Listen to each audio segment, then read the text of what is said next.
Hey folks, we got a review straight from Santa Ana, California. My good buddy Jonathan sent me a movie that he says is the movie about my cultural heritage.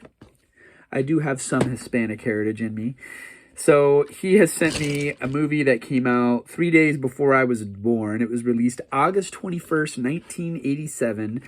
I remember every Saturday in the LA area, KTLA would have Saturday matinees, and this movie would play on the Saturday matinee on KTLA Channel 5 TV. Born in East LA. This is not the original box cover that I remember seeing when I would go to the video rental store with my dad. It is him going through barbed wire into East LA. That is original. And I've kind of been on a kick about how box art has deteriorated into clip art.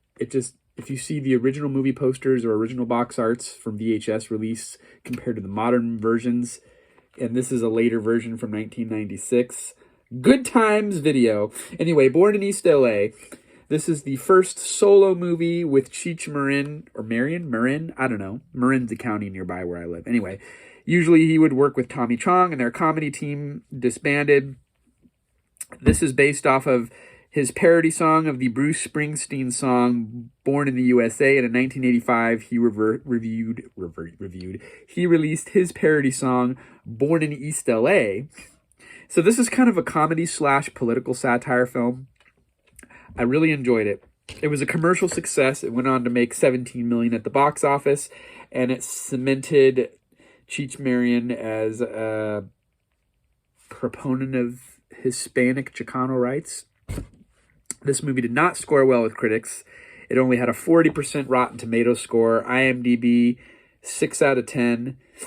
I am going to be a little bit higher than that. I loved it. I laughed. I cried. I am 4 out of 5 on this movie. I think it's a 1980s classic. It's a feel-good movie. It's rated R. There's a lot of use of the F word. I feel like this movie could have been rated PG-13 or even PG and had more of a family appeal as like a feel-good movie. I mean, obviously, it's kind of this is a very caricature / stereotypical movie. You would never see a movie like this today, probably. I want that mustache. I'm going to start to grow my mustache back out. It's just a fun movie. It is Marin's directorial debut. He wrote the movie and he starred in the movie. A lot of it was improv. They filmed it on location in Tijuana. They had a lot of problems with the Mexican government in filming this movie. It didn't really go too deep into it from information that I could find. They recruited Mexican extras, paying them American wages and offering them free meals to be extras in the movie. A lot of the scenes were totally ad-libbed and made up on the spot. It's just an overall enjoyable movie. Basically, the premise is this character, he plays this guy Rudy Robles, and he gets deported by accident to Tijuana, even though he was born in East LA. He left his wallet at home, and he is trying to make his way back to the U.S., but he finds more than he was looking for while he was deported. And oh, Daniel Stern is in this. I love anything with Daniel Stern. You'll see one of my reviews of a great film that I reviewed a couple of years ago that he was in called Cadillac. He's got an underrated serious acting ability as well as comedic acting prowess. You see Daniel Stern in movies like Barry Levinson's Diner, I believe. Great in that film. He's an underrated actor.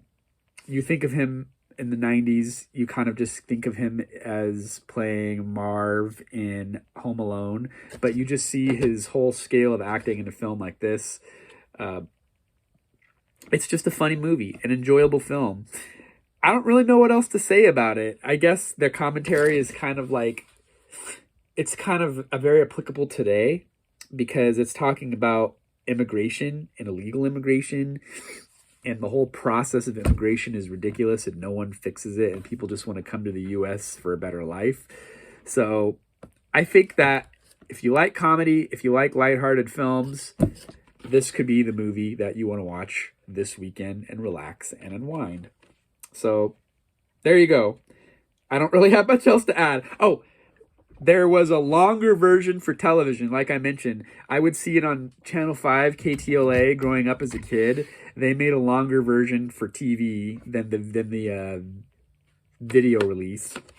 And apparently in 2019, it was remastered and released on Blu-ray. So I would be interested to see a different version of this film than the version that we would typically see in theaters, because for whatever reason they made a longer version to fit the 2-hour TV format. That's pretty much it, folks. Huge shout out to my friend Jonathan. As always, thank you for sending me movies that I have never seen before. We look forward to seeing another recommended film. Until next time, catch you on the flippity flop.